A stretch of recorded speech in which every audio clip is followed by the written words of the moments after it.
గురుగారు రాజశ్యామలాదేవి గురించి దాని అమ్మవారి యొక్క ప్రత్యేకత గురించి తెలియచేయండి. ఈ యొక్క ఇందాక మనం చెప్పుకున్నాం మంత్రిణీదేవి, మాతంగీదేవి, ఆ యొక్క రాజశ్యామల అని. ఈ యొక్క రాజశ్యామల అమ్మవారు 64 కళలకు అధిష్టాన దేవత.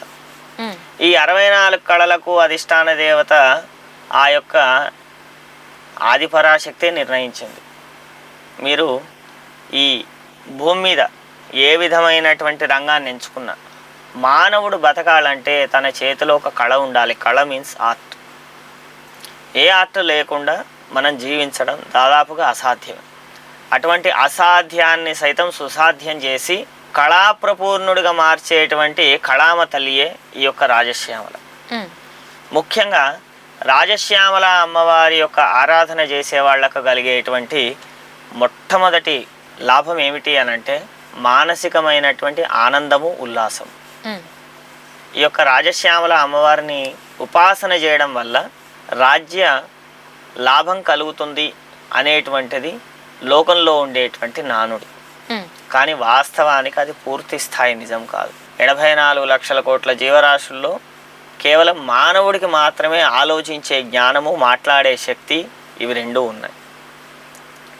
భూమి నుంచి అంతరిక్షం వరకు ఏ అంశాన్నైనా తెలుసుకోగలిగేటువంటి ప్రజ్ఞాపాఠవాలు, శక్తియుక్తులు మానవుడికి మాత్రమే ఉన్నాయి. కానీ ఇటువంటి ఇంత గొప్ప లక్షణాలు కలిగినటువంటి మానవుడు సనాతన వైదిక ధర్మం నుంచి తెలుసుకోవాల్సింది ఏమిటి అని అంటే, దైవం అనేటువంటిది వరాలకు ఏదో జరిగిపోతుంది, ఏదో చేస్తే ఏదో అయిపోతుంది అనేటువంటి ప్రలోభం కోసం దైవారాధన చేయకూడదు.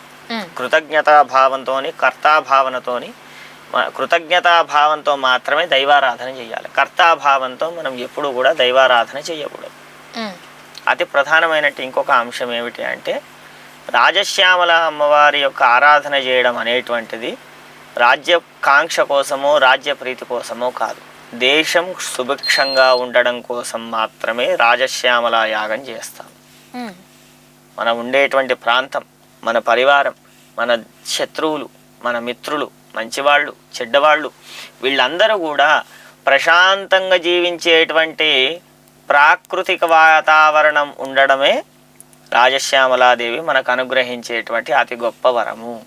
ఎటువంటి హీతి బాధలు, కరువు, నష్టములు జరగకుండా మనల్ని కాపాడేటువంటి అత్యుత్తమ దేవతయే ఈ యొక్క రాజశ్యామలాదేవి.